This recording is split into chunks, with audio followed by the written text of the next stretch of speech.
réseaux sociaux buzz. Bakpatou, Songi Songi, Kongosa, Koromoto, Legede. Venez. Venez vous informer en temps réel. Écoutez les critiques, les analyses avec Maman Buzz sur réseaux sociaux buzz. Ici, pas de critiques stériles, ni tête ni queue, pas de polémique. Maman réseau, Maman Buzz de tout le monde est là. Maman Buzz sur réseaux sociaux buzz et Lengue Zangali Passa. Le goût qui n'a pas de concurrent. Le pasteur jumeau, pasteur Yves et Ivan Castano, décide d'organiser une soirée pyjama à l'église ICC. Une histoire de mettre aussi les chrétiens à l'aise. Vous savez, non, l'histoire de boîte de nuit et tout. Bon, je ne sais pas dans quelle idée ils ont fait ça, mais ils ont quand même organisé une soirée pyjama à l'église. Vous allez voir quelques vidéos que je vais balancer. Et de l'autre côté, il y a les pasteurs, 10 000 $, c'est quoi? Qui attaquent publiquement le pasteur Ivan qui lui a défendu pendant que plusieurs personnes étaient entrées de lui critiquer parce qu'il a été invité à l'église. Mais lui, à son tour, il critique le pasteur Ivan publiquement. Alors, ça n'a pas arrangé plusieurs. Et le pasteur Mohamed Sanogo, qui vient en tant que victime, donc ça s'appelle les dommages collatéraux. Il vient en tant que victime dans l'histoire, qui ne connaît ni la tête ni queue. Et dans cette même vidéo, le pasteur qui est là devant vous, qui est en train de parler là, je ne sais pas si qui l'a critiqué, il revient pour s'expliquer. 10 000 $, c'est quoi? D'où est venue cette idée-là? Pourquoi il demande les gens de l'argent? Vous allez l'écouter dans la vidéo. Donc, dans cette vidéo, il n'y a que des scandales et des scandales. Mais concernant en tout cas la soirée pyjama de Jimo Castano, qu'est-ce que vous pensez de ça? Vous pensez que c'est bien qu'à un moment donné, le chrétien se retrouve, bien que ce sont des choses que les païens font, mais il se retrouve et les fait dans toute chrétienté, en piété et tout. Vous pensez que c'est bien aussi que les chrétiens peuvent se retrouver comme ça et s'amuser? Parce que j'aurais appris qu'il y avait déjà une boîte chrétienne. La boîte de nuit chrétienne dormait seulement de musique chrétienne. Alors écrivez-moi dans les commentaires. Mais ce qui est sûr, tous les secrets est dehors. Bon, on sait que les gens parlent toujours. Est-ce que c'est aussi bien de parler à tout moment? Je ne sais pas trop. Écrivez-moi dans les commentaires et suivez la vidéo. Salut à tous. Le pasteur Ivan Carluer a fait un enseignement dans son église qui a été rendu public sur sa chaîne YouTube où il parlait de la puissance de Dieu et de comment certains serviteurs de Dieu ou comment certains chrétiens aidaient Dieu dans la manifestation de la puissance de Dieu. En soi, la prédication n'était pas mauvaise, hein, c'était biblique d'enseigner ça. Mais vous savez, là où le bas blesse, c'est quand on commence à citer des noms. Et quand on commence à citer des noms, là, ça devient très compliqué. Et dans sa vidéo, il va prendre un extrait de la vidéo du pasteur évangéliste Benin qui prend sa veste et qui, en la balançant sur les gens tombent sous la puissance de Dieu. Et il dit non, là quand même, et il fait croire hein, que là, c'est du fake et qu'il a aidé Dieu à ce niveau-là.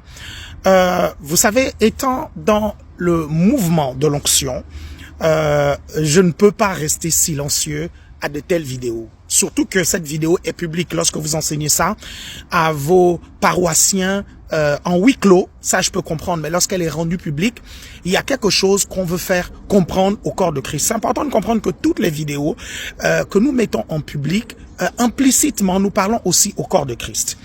Je ne peux pas personnellement permettre qu'on dise ça de Benin parce que Benin est un serviteur de Dieu véritable et je vais faire une vidéo qui sortira jeudi soir pour vous expliquer pourquoi les manifestations dans les réunions du pasteur Benin ne sont pas des fausses manifestations. Pourquoi?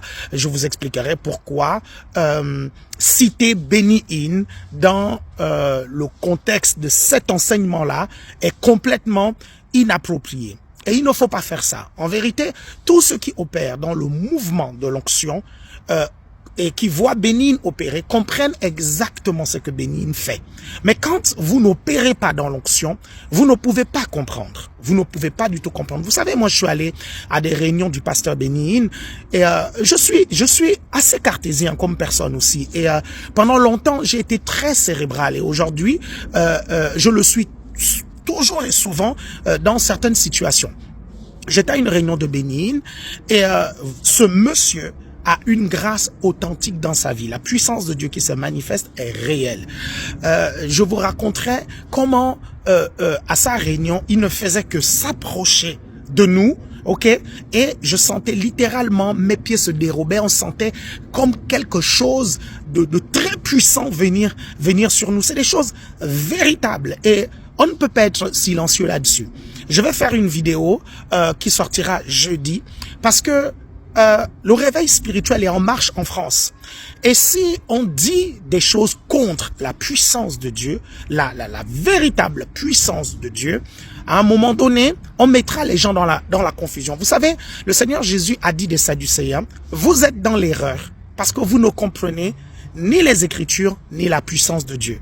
Ça veut dire que quand vous comprenez pas la puissance de Dieu, vous pouvez être dans l'erreur.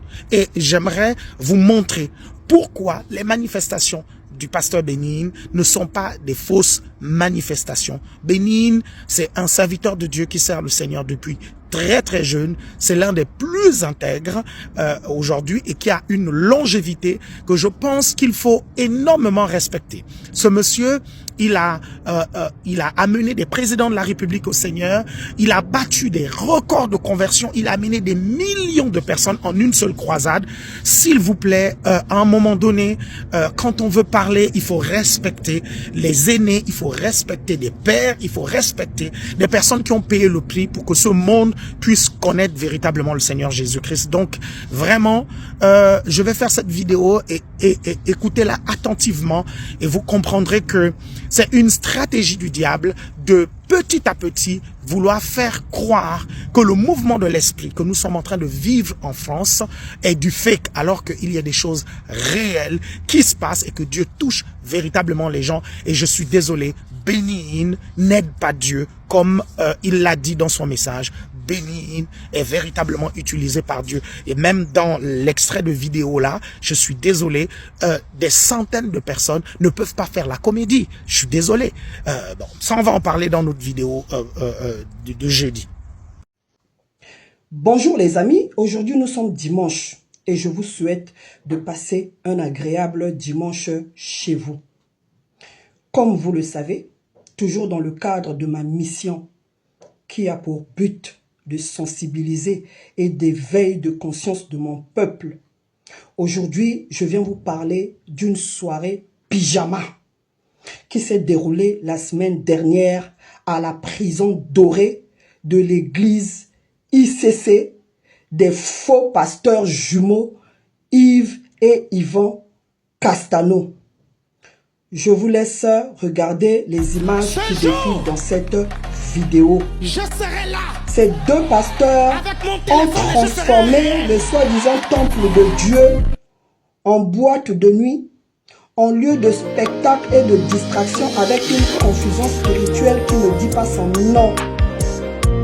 Est-ce là une façon pour vous d'exprimer votre foi ou c'est tout simplement le reflet d'une perte de repères? Parce que trop souvent, nous, les Africains, on est souvent dans la confusion. Voilà pourquoi les Blancs ne viennent jamais dans nos églises. Nos églises dites de réveil, là, vous verrez, on est toujours entre nous les Africains. Et pourtant, le peuple africain est réputé d'être le peuple le plus spirituel sur terre. Mais trop souvent, nous sommes un peuple blessé parce que nous sommes marqués par des siècles de domination qui nous ont appris à accepter tout et même l'inacceptable, au point où on confond maintenant discernement avec soumission. On confond maintenant réflexion avec l'émotion. Dieu n'a pas besoin de chrétiens dociles. Dieu a besoin d'hommes et de femmes adorateurs, ceux-là qui l'adorent en esprit et en vérité. Voilà. Vous n'avez pas besoin de tout ça pour manifester votre foi. Ce qui me dérange dans tout ça, c'est la naïveté de certains anciens que je connais qui continuent à fréquenter cette église. Vous et moi, on a eu la chance. Moi, très jeune, j'ai fréquenté la première église de réveil du Congo, la CCB. J'étais au collège avec la maman d'une amie qui était diaconesse à la CCB. On partait, on voulait juste changer de l'église catholique. Mais on a rencontré vraiment la parole.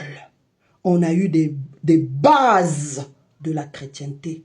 Parce que le Nouveau Testament est fondé sur l'amour du prochain. C'est parce qu'on vous prêche aujourd'hui dans les églises de réveil, on vous prêche que la prospérité, la prospérité. Yves et Yvan, ils sont ingénieurs en marketing de profession. Donc, ils ont ramené le marketing dans l'église. Eux, c'est l'argent qui compte. Quand tu as l'argent, là-bas, tu es bien vu. Et je les connais, des vrais escrocs.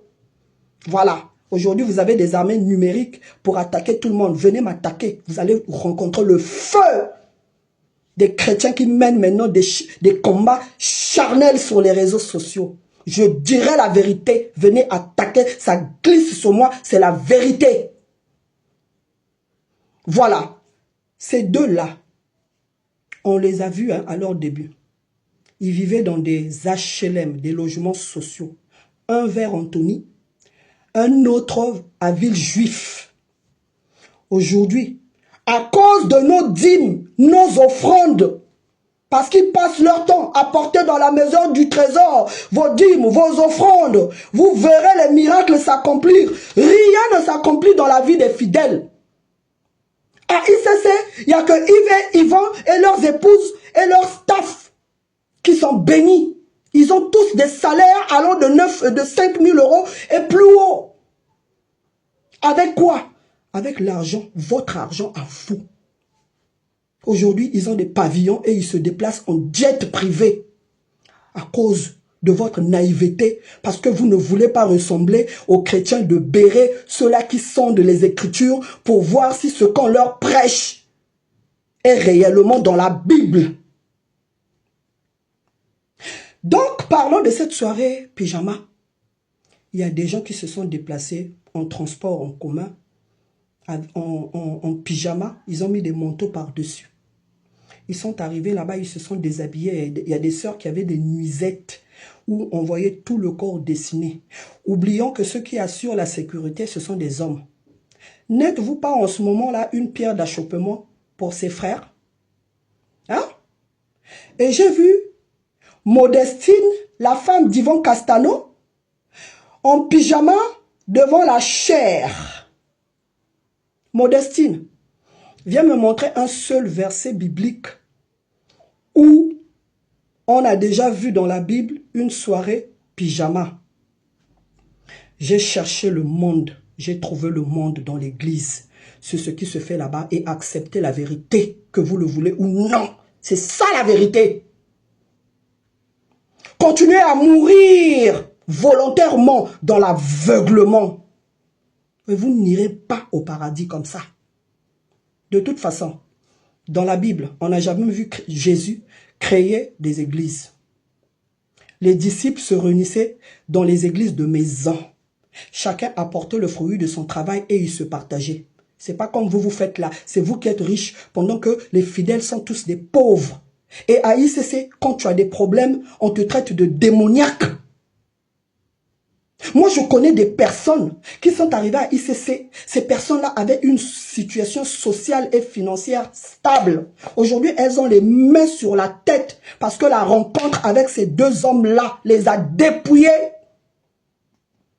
Et j'ai de nombreux témoignages comme ça. À ICC, quand tu as des problèmes, tu ne faut jamais t'attendre à une assistance. Il y a eu même des morts bizarroïdes dans cette église-là. Pas d'assistance auprès de la famille. C'est chacun pour soi, Dieu pour tous, mais apportez-leur de l'argent. Eux, ils veulent s'enrichir. Ils n'ont même pas d'orphelinat. Rien. Ils amassent de l'argent et vous vous appauvrissez. Ils n'ont même pas de vie spirituelle. Je connais tout ce qui se passe chez eux. Vous n'allez jamais les voir faire des croisades de miracles, de guérison. Alors que la Bible dit, voici les miracles qui accompagneront ceux qui auront cru. Vous ne les verrez jamais prier pour des malades et les malades sont guéris. Jamais. Modestine, il faut venir m'expliquer. Parce que moi, je me rappelle encore de toi au début. Et dire que j'ai gaspillé 7 années de ma vie dans cette église. Heureusement que j'avais un esprit fort qui m'a fait sortir de là. Au début, Modestine et Abby, la femme d'Yves Castano, nous prêchaient surtout à nous les Congolaises. Pourquoi on utilisait des crèmes éclaircissantes pour se décaper la peau? C'était une insulte à l'endroit de notre Créateur. Mais Modestine, moi quand je te vois là, tu es toute refaite, chirurgie esthétique. On a même dit que c'est toi qui avais initié la femme de Marcelo, Blanche Tounassi, à faire les chirurgies esthétiques. Alors que Dieu a dit que la femme va allaiter, elle va porter l'enfant, elle va allaiter. Donc ni la poitrine ni le ventre n'auront plus la même forme. Mais toi, tu es toute refaite, tu as tout refait, la poitrine, le ventre, tout. Donc pour vous, c'est une inspiration divine. Et pour nous, nos crèmes éclaircissantes, c'est démoniaque. Voilà comment ces gens-là vous manipulent, peuple de Dieu. Ouvrez les yeux. Voilà. Il n'y avait pas de méga church à l'église. Tout ce qui se fait à ICC, c'est démoniaque et diabolique. Ces deux pasteurs-là ne sont plus sur la voie de Dieu. Je n'ai pas besoin de tout expliquer ici. Vous avez compris. En République du Congo, mon pays, il y a plus d'églises que d'écoles et d'hôpitaux. Regardez dans quel état est notre pays. C'est pour vous dire que ce n'est pas l'église qui nous sauve. Tu peux rester chez toi et avoir une bonne communion avec ton Créateur. Yves Castano travaille avec le dictateur Sassou Nguesso. C'est lui qui gère la connexion Internet dans notre pays. Regardez la connexion pourrie que nous avons au Congo. Les Congolais n'arrivent même pas à se connecter, même avec un forfait week-end. La connexion, elle est pourrie. Un enfant de Dieu, lorsque tu es marqué par le sceau de Dieu, là où tu passes, tu es excellent. Il se disait qu'il allait travailler avec le dictateur et convertir tout le monde au conseiller de Sassou Nguesso. Qu'est-ce qui a changé depuis que tu travailles avec Sassou Nguesso? Rien, au contraire, tu as été corrompu. Et on t'a ramené dans leur truc que je ne veux pas citer ici, et beaucoup, vous avez compris, surtout vous les Congolais. Bola Mukako, Ninyango. Vous ne voyez pas que Tozo Kufakaka, parce que Nini, ton Dima Nabiso, Bozoba, soumission, hein? Ya Pamba. Bozo Mona te que Tozo Mona pasi. En tout cas, Oyazana Mato Yakoyoka, Ayoka, Batowana, Bazo Memabino Nalibungi. J'ai dit. En fait, est-ce que vous connaissez même l'origine de la 30, 10 000 euros, c'est quoi? C'est juste 10 personnes qui donnent 1000 euros, etc., etc. Parce que les gens, en fait, ils reprennent quelque chose et puis ils entendent les gens crier « Oh, Mouyibi, oh, bandit, oh, escroc » et tout de suite, en fait, ils regardent. Certains regardent même, certains de mes vidéos, quand je regarde les commentaires parfois, il y a un jour quelqu'un qui a dit « Quand je vois sa tête-là, il m'énerve déjà tout de suite. » Je dis « Oh ». Mais on ne se connaît même pas. En fait, je ne comprends pas. Comment vous pouvez détester quelqu'un, vous ne le connaissez pas, vous avez juste entendu des choses, vous avez juste vu des choses. Je pense que vous ne connaissez pas les réseaux sociaux. Hein. Je crois que vous ne connaissez pas les réseaux sociaux. Il y a une loi très puissante qu'on appelle la loi de la réciprocité. C'est-à-dire que un jour, vous verrez seulement ce qui arrive à la personne qui est très connue là. Ça vous arrivera un jour et vous vous rendrez compte que c'est parfois injuste de juger les gens tout simplement à cause de ce que les gens racontent sur les réseaux sociaux et vous vous rendrez compte que c'est grave de considérer que la vérité absolue se trouve sur les réseaux sociaux. Est-ce que vous savez un peu l'origine de ça? En fait, je vous explique. Je suis pasteur. Et je suis pasteur depuis mes 26 ans, mes 26 ans d'âge. Ça fait près de 20 ans que je suis pasteur. Et je suis pasteur en France, ok? Pour lancer mes églises, j'ai dû travailler dur pendant 10 ans. C'est-à-dire que j'ai acheté les haut-parleurs de mes églises, j'ai acheté les chaises de mon église, j'ai acheté les caméras de mon église. Mon épouse et moi, on a dormi pendant plusieurs mois dans les bureaux de l'église juste parce que nos 2 salaires devaient payer le loyer de l'église et c'est nous qui subvenions aux besoins même de l'église. Donc, en fait, quand vous faites une église, c'est important de comprendre que quand les gens viennent, en fait, ils veulent voir si vous êtes sérieux dans votre truc. Donc, si vous faites des sacrifices pour ce truc-là, les gens verront que c'est un truc très, très sérieux et que c'est une cause qui vous tient véritablement à cœur. Et moi, je n'avais pas besoin qu'on m'enseigne là-dessus pour pouvoir commencer à le faire. Dieu m'a demandé de faire une église. Ok, il y avait un besoin dans la ville où j'étais. Il y avait beaucoup de personnes qui avaient besoin d'entendre Jésus et qui avaient besoin d'être encadrées. Et donc, mon épouse et moi, on s'est sacrifié, on a fait un don de nous-mêmes, ok, en allant travailler. Et puis, notre salaire finançait les besoins de l'église. Et ça s'est passé pendant plusieurs années comme ça. Pourquoi? Parce que les églises, en fait, ne sont pas financées par l'État. On est en France, hein. Les églises ne sont pas du tout financées par l'État. En France, c'est les paroissiens, c'est-à-dire ceux qui fréquentent l'église, qui financent l'église. Et l'église a des besoins. Il y a un loyer qu'il faut payer, il y a l'électricité qu'il faut payer, il y a des chaises qu'il faut payer, il y a des réaménagements qu'il faut parfois faire et c'est payant. Et souvent, l'église va avoir des projets. Et lorsque les projets de l'église se présentent, il faut en fait présenter les projets aux paroissiens et puis mobiliser les paroissiens pour pouvoir subvenir aux besoins même de l'église parce que c'est comme ça que l'église se finance. L'église, c'est au départ une association et l'État, la loi dit que les associations se financent par les dons des membres. Ok? Donc, en près de 20 ans de pastorat, parce que les vidéos que vous voyez circuler là, ce sont des vidéos sur plusieurs années en fait, hein, parce que moi je fais le média depuis le début. Vous voyez même des vidéos du tout début quand je venais de prêcher, donc vous retrouviez ça sur YouTube, ok? Donc les gens vont aller, ils vont prendre une vidéo où je fais un appel de dons pour un projet de l'église, c'est-à-dire que toute l'église, tous les membres de l'église sont d'accord pour ce projet.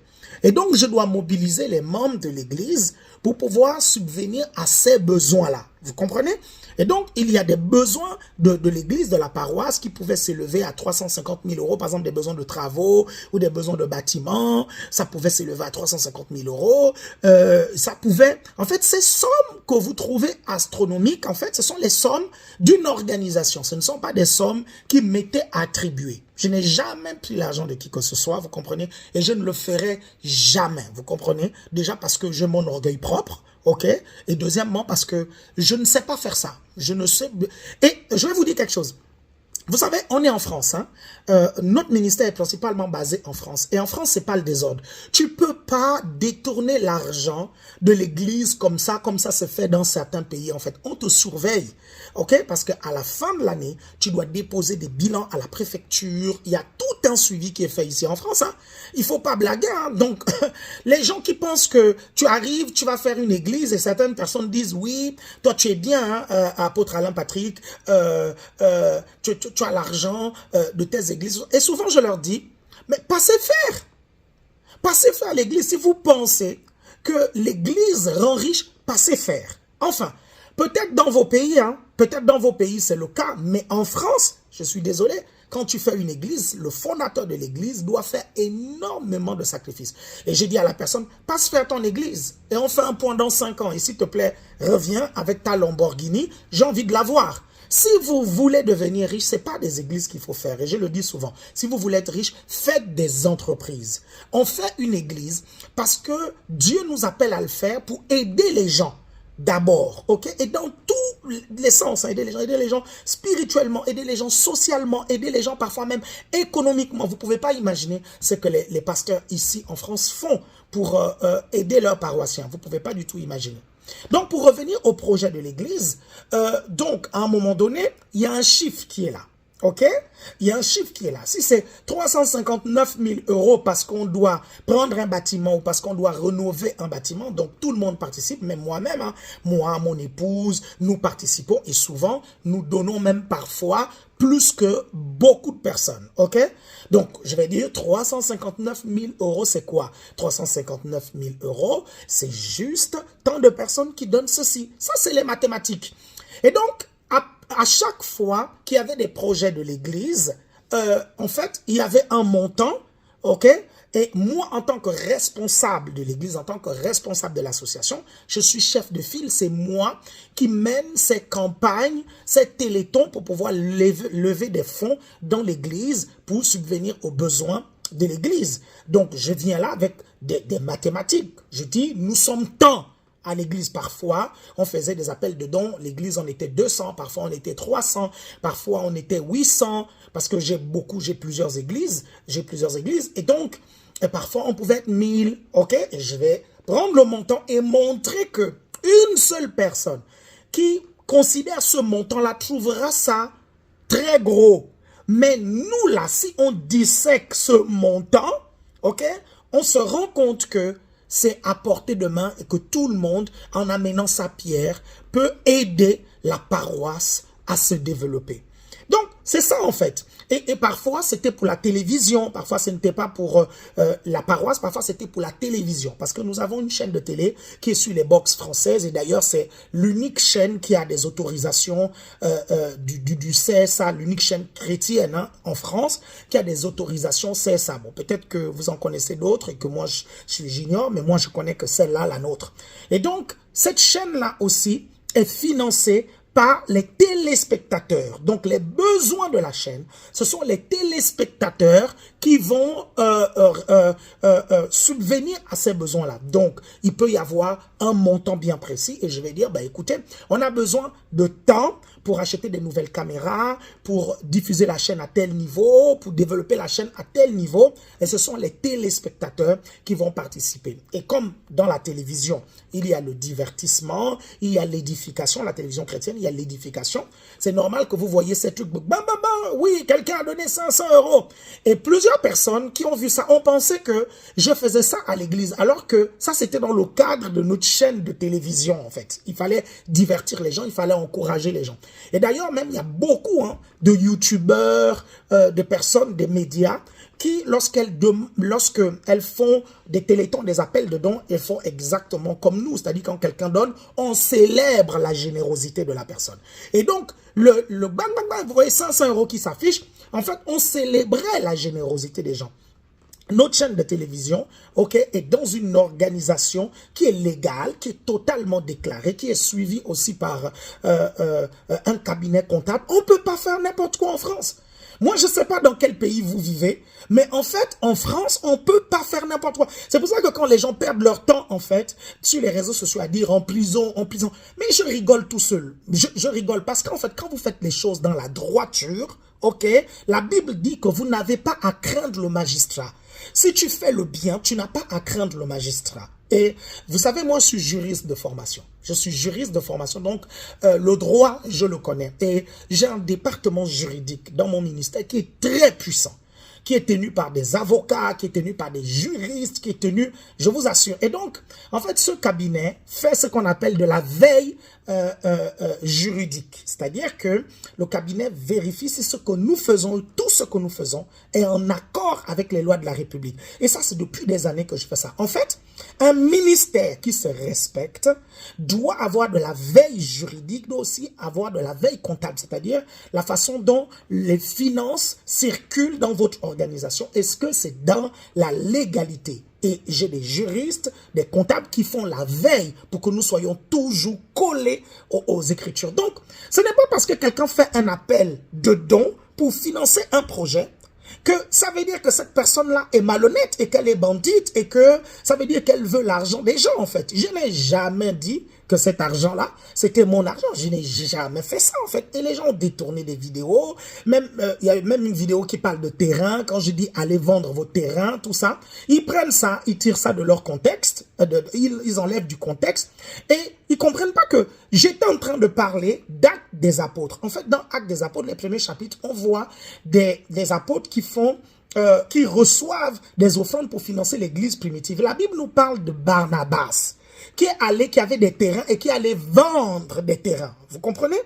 Et donc, je parlais de ça. Et dans une église, vous comprenez, il n'y a pas que des gens démunis. Dans l'église, il y a toutes sortes de personnes. Par exemple, dans notre église, on a des avocats, on a des footballeurs professionnels, on a des médecins, on a des... Contrairement à ce qu'on vous raconte sur les réseaux sociaux. Hein. Sur les réseaux, on vous dit que non, ce sont des enfants de l'église de l'apôtre Alain Patrick, ce sont les enfants, il escroque les enfants, nanani, nanana, machin, tout ça. Vous ne pouvez pas faire tout ce que vous me voyez là. Vous voyez les vidéos. Vous pensez que ces salles-là, ce sont des petits-enfants qui peuvent financer ces salles-là, en fait. Donc, si ce sont des petits-enfants qui sont dans ces salles-là, en fait, mais c'est quoi? C'est des petits de riches.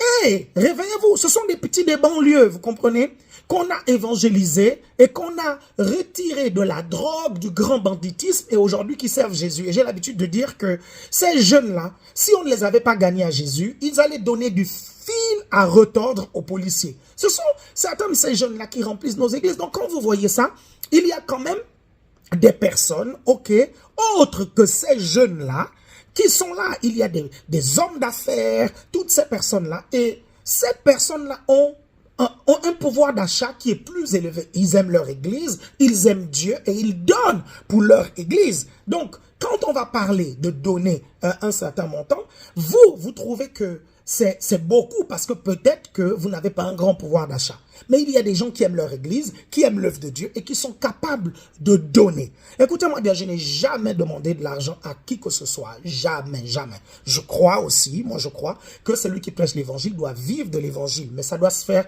dans les règles bibliques et dans ce que la loi autorise. Vous comprenez ça? Donc, c'est là où cette trend-là est venue et les gens ont pris ça, ils ont sorti de leur contexte.